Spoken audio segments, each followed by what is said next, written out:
ভাই আপনারা কই যাবেন? এদিকে আসুন, দুজন এদিকে।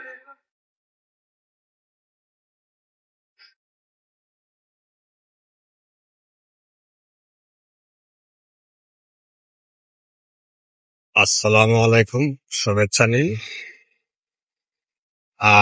যে গেটটি দেখতে পেলেন এটি হাইকোর্ট মাজার। হাইকোর্ট সুপ্রিম কোর্টের কার্জন হল দক্ষিণ প্রশস্ত গেট। এটি জাতীয় ঈদগাহ মাঠ।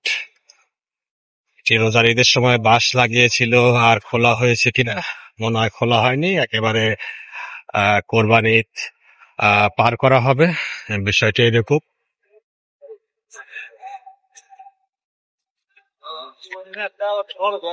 আন্তর্জাতিক অপরাধ ট্রাইব্যুনাল বাংলাদেশ।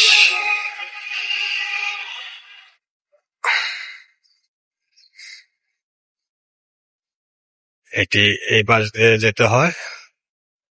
এই যে পুরানো সাদা বিল্ডিং গুলো,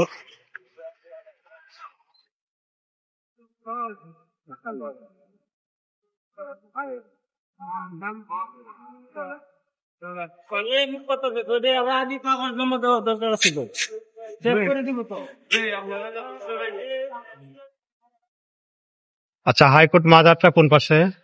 ওই পাশে মাঝে সবুজ রঙের ঘেরা কাজ চলতেছে। কাজ চলতেছে।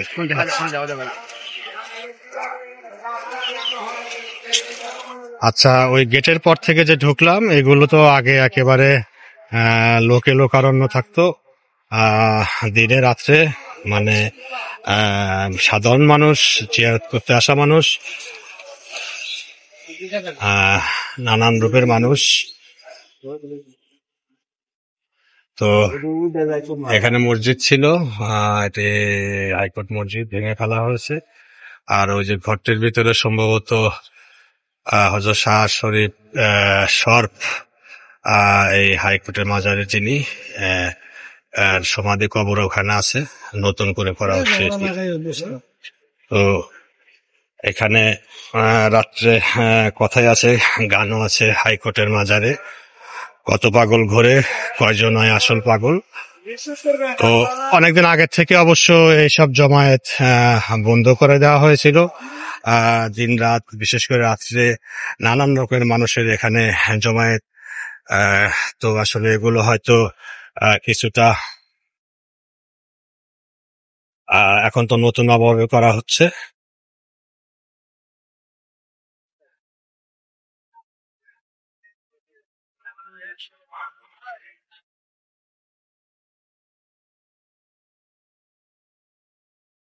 এই যে এটি আন্তর্জাতিক অপরাধ ট্রাইব্যুনালের এটি।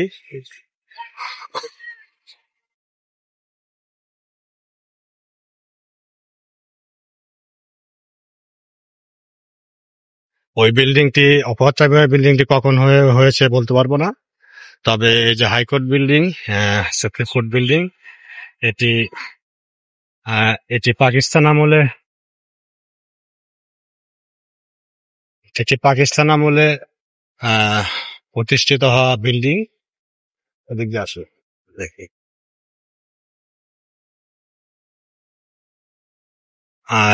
এই বিল্ডিং আমি এর আগেও বলেছি বিভিন্ন ভিডিওতে যে এদেশের কনস্ট্রাকশন কাজের সর্বোচ্চ পথিকৃৎ ছিলেন আলহাজ জহুরুল ইসলাম, কিশোরগঞ্জ বাজিতপুর ভাগলপুরের। ওনার ঠিকাদারি প্রতিষ্ঠান ছিল বিডিসি, বেঙ্গল ডেভেলপমেন্ট কর্পোরেশন। সেই পাকিস্তানের সময়েই তার হাতে করা এই হাইকোর্ট বিল্ডিং ভবনটি এখনো অনেক সুন্দর রয়ে গেছে। এর পাশে সড়ক ভবন রয়েছে, সেটিও তার হাতে করা। জিয়া ইন্টারন্যাশনাল এয়ারপোর্ট, পরবর্তীতে আহ, এটি এখন বর্তমানে হযরত শাহজালাল ইন্টারন্যাশনাল এয়ারপোর্ট, ঢাকা বিমানবন্দর। ওটির ফার্স্ট পুরানো টার্মিনাল ভবনটি এই বিডিসি ইসলাম গ্রুপের হাতের কাজ। কাশপুর পুরানো ব্রিজটি তার হাতের কাজ।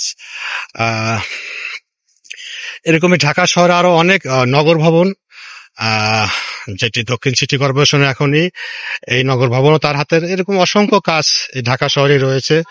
একেবারে ভালো ভালো কাজগুলো এই বিডিসি ইসলাম গ্রুপের ঠিকাদারি কাজ। আর দেশের বাইরে আর আর বাইরে এবং ইয়েতে তো রয়েছেই। বিশ্বের বিভিন্ন দেশে, ওই যে মধ্যপ্রাচ্যে উনি বেশ কিছু কাজ পেয়েছিলেন বিভিন্ন দেশে। সেখানে উনি যখন বাংলাদেশ থেকে ওয়ার্কার নিয়ে যাওয়ার প্রয়োজন হলো, তখন উনি এখান থেকে ওয়ার্কার যখন নিয়ে যাচ্ছিলেন, ওখানে কাজকাম করতেছিল। ওখানকার যারা মানুষ, স্থানীয় মানুষ, তারা যখন দেখলো যে না, বাংলাদেশিরা এরা অনেক পরিশ্রমী এবং ভালো কাজ করে, তখন তারা একটি চাহিদা তৈরি হয়। আর এই চাহিদার ভিতর দিয়েই এইভাবে আসলে বাংলাদেশ থেকে মানুষজন বিদেশে যাওয়ার দরজা খুলে যায় মধ্যপ্রাচ্য দিয়ে। সেই ক্ষেত্রে আলহাজ জহুল ইসলাম সাহেব আজকে যে বাংলাদেশে বিলিয়ন বিলিয়ন ডলার রেমিটেন্স আসে, অর্থনৈতিক চাকাকে সচল রাখে। আর সেই পাশাপাশি বাংলাদেশের কৃষক যারা অক্লান্ত পরিশ্রম করে মাঠে ফসল ফলিয়ে থাকেন, দেশকে তারা দিয়ে চলেছেন। আর এই কৃষকের সন্তান, এই গ্রামের বেশিরভাগ এসব বিদেশে প্রবাসী সন্তান, যারা আসলে বিদেশে যেতে নিয়েও তারা নানান ঠকবাজি, চাতুরতার শিকার হয় এবং মাথার ঘাম পায়ে ফেলে তারা যখন অর্থ উপার্জন করে, দেশে আসলে এয়ারপোর্টে তাদের সাথে সেই আচার আচরণগুলো খুবই নিম্নমানের পেয়ে থাকে। এগুলো পরিবর্তন হওয়া খুবই প্রয়োজন। হাইকোর্ট বিল্ডিং এর মূল ভবন, এটির পিছন দিয়েই সম্ভবত সুপ্রিম কোর্ট আপিল বিভাগের কক্ষ, আমি যতটুকু জানি, ওখানে একাকে দেখেছি। আর পুরো বিল্ডিং দিয়ে রয়েছে হলো বিভিন্ন মাননীয় বিচারকদের এজলাস। দেশের এটি সর্বোচ্চ বিচারালয়, হাইকোর্ট এবং সুপ্রিম কোর্ট। এর অপোজিটে এই যে এটি পররাষ্ট্র মন্ত্রণালয়, হাইকোর্টের অপোজিটেই। আর এই কোনাতে ওটি মৎস্য ভবন।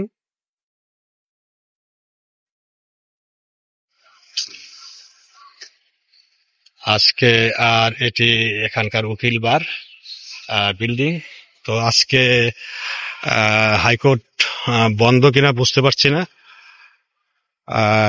এখানে কোনো ছুটি আছে সেভাবে এটি খোলা কিনা, সম্ভবত বন্ধ। না হলে তো এখানে তো এই সময় লোকে একেবারে গম গম পরিস্থিতি হয়ে থাকে।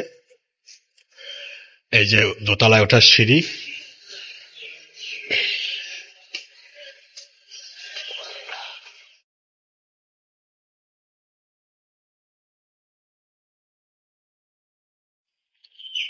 এই যে এই দক্ষিণ পাশ দিয়ে, উত্তর পাশ দিয়ে সড়ক ভবন, আর এই পাশ দিয়ে হাইকোর্ট ভবনের পশ্চিম প্রান্তে ছড়াড্ডি উদ্যান, রেসকোর্স ময়দান। আর ওই কোনাকুনিতে রয়েছে ইঞ্জিনিয়ার্স ইনস্টিটিউট মিলনায়তন।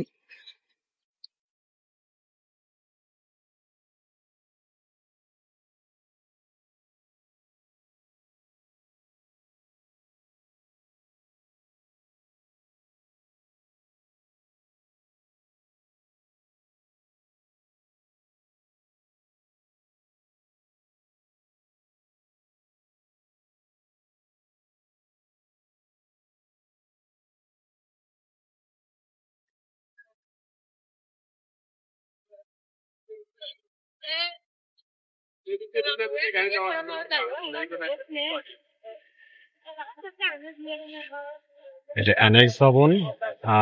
এটি আগে ছিল না সম্ভবত, এটি পরে করা হয়েছে।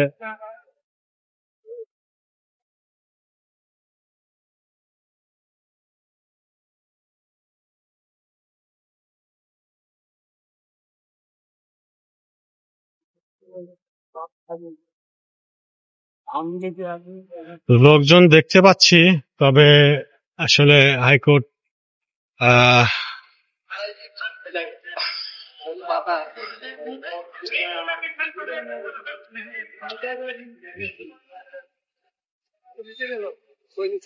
আচ্ছা, আজকে কি খোলা না বন্ধ? বন্ধ। আচ্ছা, হ্যাঁ হ্যাঁ, বুঝতে পারছি। হ্যাঁ, শুনতে পেলেন, আমি যেটা ধারণা করেছিলাম যে আসলে ওইটাই হবে। তো এই মোটামুটি হাইকোর্ট সুপ্রিম কোর্টের এতক্ষণ তো সামনের অংশ দেখতে পেলেন, আর এটি পিছনের ভিতরের অংশ। আরো যে ওই প্রান্তে হাইকোর্ট মাজারের প্রান্ত থেকে প্রবেশ করলাম। এই মোটামুটি। তো সবাই ভালো থাকবেন, সুস্থ থাকবেন। আমার চ্যানেল টি সাবস্ক্রাইব করবেন। বাংলায় ঘুণের কুটি ফেসবুকে লেখে, ইউটিউবে ঘুণের কুটি ইংরেজিতে লেখে, ফলো, সাবস্ক্রাইব, লাইক এগুলো করুন। আর আমার ছেলে কিছু বলুক, যারা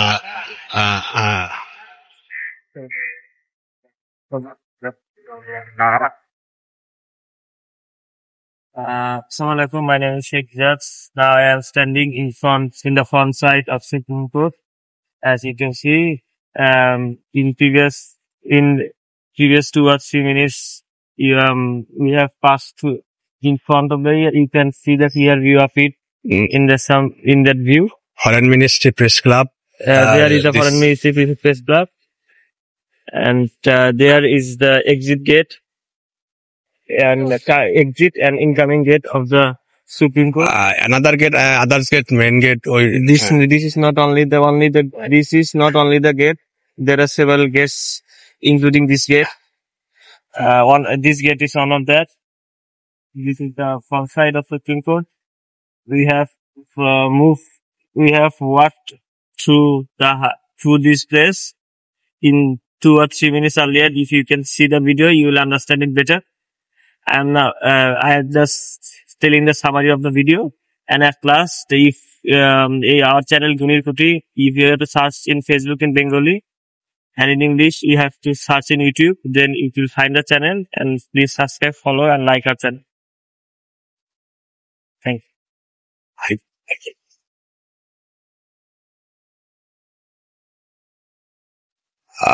হাইকোর্ট মাজার। Oh, there is behind this Supreme High Court, there is the High Court Shirin there. And we didn't go there, but maybe we will go there. You will get a video of it. Thank you.